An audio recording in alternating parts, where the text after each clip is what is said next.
નમસ્કાર, રામ રામ મિત્રો। જે આશંકાઓ હતી અને જે એક પછી એક ટિપ્પણીઓ થતી હતી કે આવનારા સમયની અંદર રાજુ કરપડા ભાજપ સાથે જોડાવાના છે, એ નક્કી જ છે। અને એનું મુખ્ય કારણ તમને જણાવી દઉં કે જો આ રાજકારણીઓ જે પણ હોય એમના માટે વિપક્ષની અંદર રાજકારણીઓ છે અને પોતપોતાની પાર્ટીઓ છોડી અને જ્યારે ભાજપ સાથે જોડાય છે, એ શા માટે જોડાય છે, શું કારણથી જોડાય છે અને એવા કેવા સંજોગો એને સામે આવે છે, એવો કેવો સમય આવે છે અને જેના લીધે એ વ્યક્તિ પોતાની જે પાર્ટી થકી ઓળખ ઊભી કરી હોય અને લોકોની અંદર લોકચાહના મેળવી હોય, સહાનુભૂતિ મેળવી હોય, એ વ્યક્તિ અચાનક જે પાર્ટીએ એને નામ આપ્યું હોય એ પાર્ટીને અચાનક છોડી જાકારો આપી અને ભારતીય જનતા પાર્ટી સાથે જોડાતા હોય તો એ શા માટે જોડાય છે?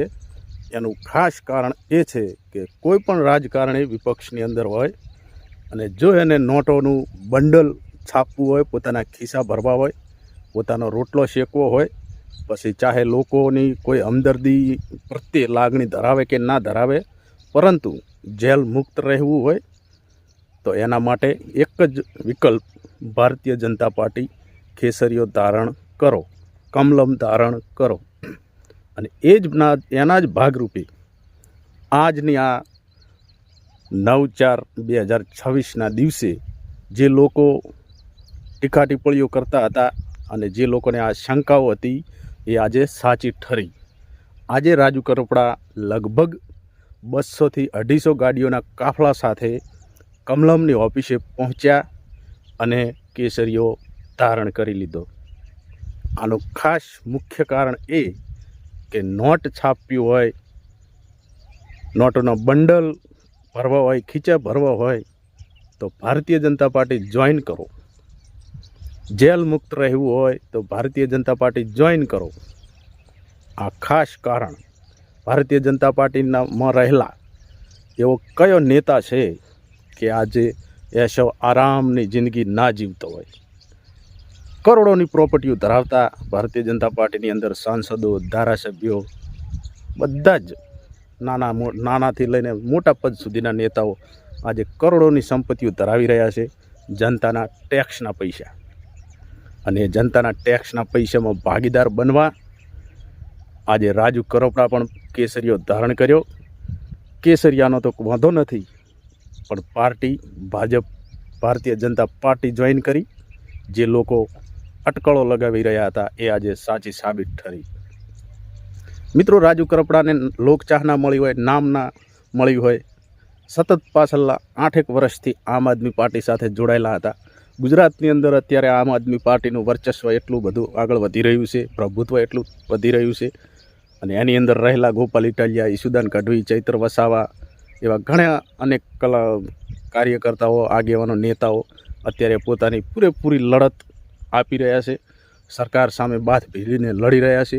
અને સાથે પાછળના 8 વર્ષથી લગભગ રાજુભાઈ કરપડા, પ્રવીણ માળી આ પણ એક ખેડૂતો તરીકે ખેડૂતોના અવાજ તરીકે ઉભરી આવ્યા હતા। ખેડૂતોના હક, કડદા પ્રથા હોય, કોઈ પણ રીતે ખેડૂતો જ્યાં પણ હેરાન પરેશાન થતા હોય, આ સરકાર દ્વારા ખેડૂતોને જ્યાં પણ પરેશાની આવતી હોય ત્યાં આગળ રાજુ કરપડા, પ્રવીણરામ માળી આ લોકો ખેડૂતોને સહારો આપતા હતા, ખેડૂતોને વારે આવતા હતા, ખેડૂતોનો અવાજ બનતા હતા, વકાલો પડકારો કરતા હતા ખેડૂતો માટે। અને એવી જ રીતે ખેડૂતોના અત્યારે કહી શકાય આમ આદમી પાર્ટીની અંદર કે આગળના સમયમાં રાજુ કરપડા ખેડૂતોના એક મોટા નેતા તરીકે નામ જાહેર થયું હતું અને ખેડૂતો એમને પણ ચાહના આપી રહ્યા હતા, એમને સાથ આપી રહ્યા હતા। હરેક ખેડૂત માટે રાજુ કરપડા લડી રહ્યા હતા। સૌરાષ્ટ્ર હોય, રાજકોટ હોય, કાઠિયાવાડ, દરેક વિસ્તારના ખેડૂતો માટે રાજુ કરપડા અવાજ ઉઠાવી રહ્યા હતા। અને એવામાં એકવાર જ્યારે કડદા પ્રથા થઈ, જ્યારે કડદા આંદોલનની અંદર રાજુ કરપડા ખેડૂતોના અવાજ બન્યા અને અવાજ ઉઠાવ્યો અને એના પછી ભારતીય જનતા પાર્ટીએ લગભગ 70થી ઉપર ખેડૂતોને અને સાથે રાજુ કરપડા, પ્રવીણરામ માળીને પણ જેલની પાછળ ધકેલી દીધા।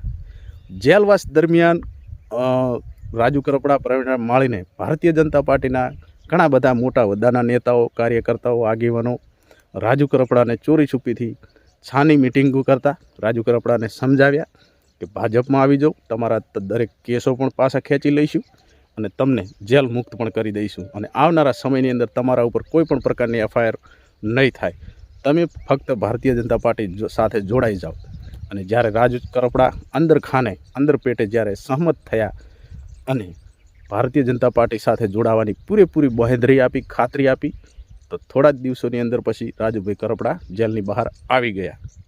જેલની બહાર આવતાની સાથે જે એમના સાથી મિત્રો હતા, ગોપાલ ઇટાલિયા, ઈસુદાન ગઢવી, આમ આદમી પાર્ટીના જેટલા પણ એમના સાથી મિત્રો હતા, એમણે એક ઝાટકે જાકારો આપી આમ આદમી પાર્ટીમાંથી દરેક પદ ઉપરથી રાજીનામું જાહેર કરી દીધું. કારણ કે એ જાણતા હતા કે મારે ભારતીય જનતા પાર્ટી સાથે જોડાવાનું છે, આવનારા સમયની અંદર ભારતીય જનતા પાર્ટીમાંથી ટિકિટ મેળવવાની છે, આવનારા સમયની અંદર ભારતીય જનતા પાર્ટીમાં રહી અને મારા ખીચા ભરવાના છે, રૂપિયા છાપવાના છે. આવી મનછા લઈ અને રાજુ કરપડાએ આમ આદમી પાર્ટી છોડી દીધી. જેટલા ખેડૂત મિત્રો હતા એ ફક્ત રાજુ કરપડાને નહીં પણ આમ આદમી પાર્ટીને લઈ અને રાજુ કરપડા સાથે જોડાયેલા હતા. એ દરેક ખેડૂતોના દિલ તોડવામાં આવ્યા હતા રાજુભાઈ કરપડા દ્વારા. અને એના ભાગરૂપે ધીરે ધીરે રાજુ કરપડા એવું પણ કહેતા કે જે મારા ખેડૂતોનું કામ કરશે અને મારા ખેડૂતોને સાચવશે એ પાર્ટી હું હોંશે બેશક સ્વીકારી લઈશ. પરંતુ આપણે અત્યાર સુધી જોતા આવ્યા કે ખેડૂતોને પૂછ્યા વગર ભારતીય જનતા પાર્ટીના લોકો, એમના તંત્રીકો જે પણ છે, આગળના ઉદ્યોગ મંત્રીઓ, ઉદ્યોગોવાળા અને એમના અદાણી, એ ભારતીય જનતા પાર્ટીમાં સાથ રહેલા દરેક એવા વીજ ઉત્પાદનના માલિકો જ્યારે પણ ખેડૂતના ખેતરમાં કોઈ પણ જગ્યાએ આપણે જોતા આવ્યા કે ખેડૂતને પૂછતા નથી, ઘાસતા નથી, પૂરતું વળતર આપતા નથી અને સીધો કોઈ પણ વીજળીનો થાંભલો ત્યાં આગળ રોપી દેતા હોય છે અને ખેડૂતની જમીન હડપી પાડતા હોય છે. એવું અત્યારે ઘણા બધા આપણે કિસ્સાઓ જોતા આવ્યા છીએ. તો આપણને કઈ જગ્યાએ એવું લાગે કે ખેડૂતનું ભારતીય જનતા પાર્ટી ખેડૂતો માટેની સરકાર છે, ખેડૂતોને સાચવી રહી છે? આપણે જોઈ રહ્યા છીએ કે સતત વધતા જતા ભાવ, બિયારણના ભાવ હોય, ડીઝલના ભાવ હોય, અન્ય રાસાયણિક ખાતરોના ભાવ, દવાઓના ભાવ, લાઈનોમાં ઊભા રહેવા છતાં પણ મળતું નથી અને ખેડૂત કેટલો હેરાન પરેશાન થઈ રહ્યો છે. કેટલાક ખેડૂતો પોતાનું કંટાળીને પોતાનું જીવન પણ ટૂંકાવતા જોવા મળ્યા છે. એવા દાખલા પણ આપણી સામે આવ્યા છે. અને એવાની અંદર રાજુ કરપડા એવું કહે છે કે ભારતીય જનતા પાર્ટી મારા ખેડૂતોને સાચવી રહી છે, મારા ખેડૂતોનું કામ કરી રહી છે અને હવે હું ભારતીય જનતા પાર્ટી સાથે જોડાઈ રહ્યો છું. પરંતુ કોઈ ગાંડો માણસ હોય એને પણ ચોખ્ખે ચોખ્ખી ખબર પડે કે ભારતીય જનતા પાર્ટીમાં જવાનું એક જ કારણ રૂપિયા છાપવા. જે રૂપિયા માટે દોડતો વ્યક્તિ છે એ ભારતીય જનતા પાર્ટી તાત્કાલિક ધોરણે જોઈન કરી રહ્યો છે. અગાઉના સમયની અંદર આપણે જોયું, હાર્દિક પટેલ સૌપ્રથમ કોંગ્રેસની અંદર જોડાયો હતો અને એના ઉપર ઘણા બધા કેસો થયા, એફઆઈઆરો થઈ, પણ સીધા કેસરીઓ ધારણ કર્યો, કમલમ ધારણ કર્યું, દરેક કેસ હટી ગયા, દરેક એફઆઈઆર હટી ગઈ. અત્યારે મોજ શોખ કરતા થઈ ગયા, એસો આરામની જિંદગી જીવતો થઈ ગયો, બરાબર. અને અત્યારે પાર્ટીની અંદર એની હાલત આપણે સૌ જોઈ રહ્યા છે કે જેને કોઈ ગણી નથી રહ્યું. કોઈ પણ જગ્યાએ જોયું, કોઈ એવી મોટી સભાઓ હોય ત્યાં આગળ હાર્દિક પટેલ જોવા પણ મળતો નથી અને કોઈ પૂછતું પણ નથી. કારણ કે જે પક્ષ પલટું હોય એનો ભારતીય જનતા પાર્ટી ક્યારેય વિશ્વાસ કરતું નથી. એ રાજુ કરપડાને સારી રીતે સમજવું જોઈએ. છતાં એમને આજે ભારતીય જનતા પાર્ટી જોઈન કરી તો એમની ઈચ્છા, ખેડૂતોને હવે કેટલો અવાજ ઉપાડીને આપે છે, ખેડૂતો માટે કેવા લડે છે ભારતીય જનતા પાર્ટીમાં રહીને. અને આપણે પણ અત્યાર સુધી જોતા આવ્યા છે કે જે પણ વ્યક્તિ કોઈ પણ પાર્ટી છોડીને ભારતીય જનતા પાર્ટીમાં જોઈન થાય છે એના પછી એ સાવ બકરી, કહેવત છે ને કે બકરી ડબ્બામાં આવી ગઈ, બકરી ડબ્બે પુરાઈ ગઈ, એ ટાઈપનો વ્યક્તિ બની જાય છે, મીંદડી બની જાય છે. હવે તાકાત નથી રાજુ કરપડાની અંદર કે ખેડૂતો માટે અવાજ ઉઠાઈ શકે, ખેડૂતોની લડત લડી શકે. ફક્ત અને ફક્ત મૂંગા મૂઢે એમને જોયા જ કરવાનું છે કે સરકાર શું કરી રહી છે. બાકી અવાજ ઉપાડવો, ભારતીય જનતા પાર્ટીમાં જઈ અને અવાજ ઉપાડવો એ કોઈ નેતાની તાકાત અત્યારે રહી નથી. અવાજ ઉપાડવા દેવામાં આવતો જ નથી. ત્યાં આગળ અગાઉથી ચેતવણી આપી દેવામાં આવે, તમારે આટલું જ કરવાનું છે, તમારે આ જગ્યાએ જવાનું છે, તમારે ત્યાં આગળ આટલું જ બોલવાનું છે, વધારાની વાત કરતા નહીં, ફરીવાર ટિકિટ નહીં મળે. આવી બધી ધમકીઓ પણ આપવામાં આવતી હોય છે ક્યાંક ને ક્યાંક. અને એવી પાર્ટીને આજે રાજુ કરપડાએ જોઈન કરી છે. એટલે આવનારા સમયની અંદર રાજુ કરપડા સાથે કેટલા લોકો જોડાયેલા રહેશે, કેટલા ખેડૂતો જોડાયેલા રહેશે અને કેવી રીતે આગળ વધશે એ જોવાનું રહ્યું બાકી છે. રાજુ કરપડાને ચૂંટણીના સમયે જ ભારતીય જનતા પાર્ટી જોઈન કરી લીધી અને હવે ટિકિટ માગી રહ્યા. મૂળી ખાતે એ લગભગ ટિકિટ મેળવી અને ભારતીય જનતા પાર્ટીમાં રહી અને ચૂંટણી લડવાની પૂરી તૈયારી કરવામાં લાગી ગયા છે. હવે ફક્ત વાત જ એ કરવી છે કે ભારતીય જનતા પાર્ટીમાં ગયા, નોટો છાપવા, બંડલ છાપવા.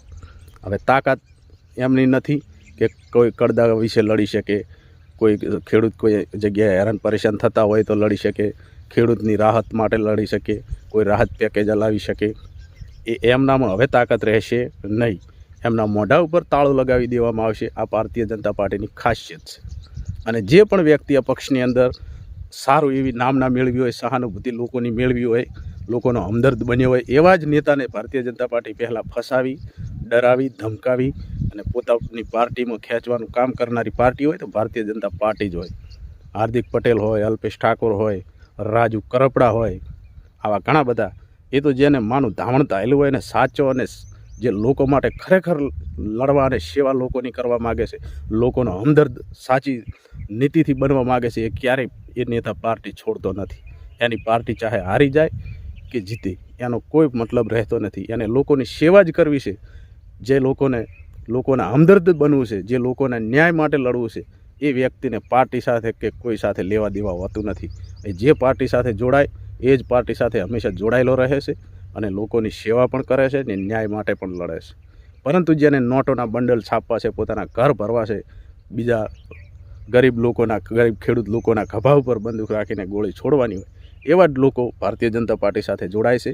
અને આવનારા સમયની અંદર તમે જોજો કે રાજુ કરપડા આવનારા સમયની અંદર કદાચ ભારતીય જનતા પાર્ટીમાંથી ભારતીય જનતા પાર્ટી ચીટિંગ કરે છે તો આખું ગુજરાત જાણે જ છે, આખો દેશ જાણે છે. ઈવીએમ આવી ત્યારથી બહુ ચીટિંગ થઈ રહી છે અને એના ભાવે એના જ કારણે રાજુ કરપડા પણ જીતી પણ જવાના છે. ભલે વોટ એમાં પડે કે ના પડે, પરંતુ ઈવીએમ એ રાજુ કરપડાને જરૂરથી જીતાડી પણ દેશે. અને આવનારા સમયની અંદર રાજુ કરપડા પણ એશો આરામની જિંદગી જોતા મળવાના છે. બાકી તમે પછી જોજો આવનારા સમયની અંદર કે જ્યાં ખેડૂતને રાહત નથી મળતી, પૂરતું સહયોગ નથી મળતો, પૂરતી કરદાનું જે માર્કેટની અંદર પોતાને જે લૂંટી લેવામાં આવે છે, ક્યાંય પણ અવાજ ઉપાડતા જોવા મળે તો વાત કરજો મને, બરાબર. કોઈ એવો ભારતીય જનતા પાર્ટીનો નેતા જોયો કે ખેડૂત માટે અવાજ ઉપાડવા ગયો? કારણ કે એના મોઢા ઉપર તાળું લગાવી દેવામાં આવે છે, એને ચૂપ કરી દેવામાં આવે છે, એને પરમિશન લેવી પડે છે અને પરમિશન મળતી પણ નથી. ભારતીય જનતા પાર્ટીમાં ઉપર બેઠેલા અધિકારીઓ જે નક્કી કરે એ જ નીચેના અધિકારીઓને, ધારાસભ્યોને, સાંસદોને કરવું પડે છે, બરાબર. આ જ કારણ હોય છે. અને ભારતીય જનતા પાર્ટી જોઈન કરવાનું મેં કહ્યું એ પ્રમાણે નોટ છાપો, એશ કરો, મોજ કરો.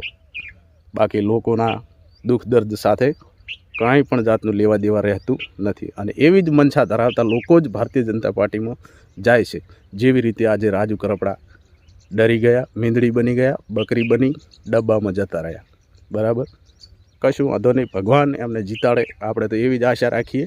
અને ખેડૂતો માટે સારા કામ કરે એવી આપણે આશા રાખીએ. મળીએ આવનારા નવી અપડેટમાં, નવા વિડીયો સાથે, નવા મુદ્દા સાથે.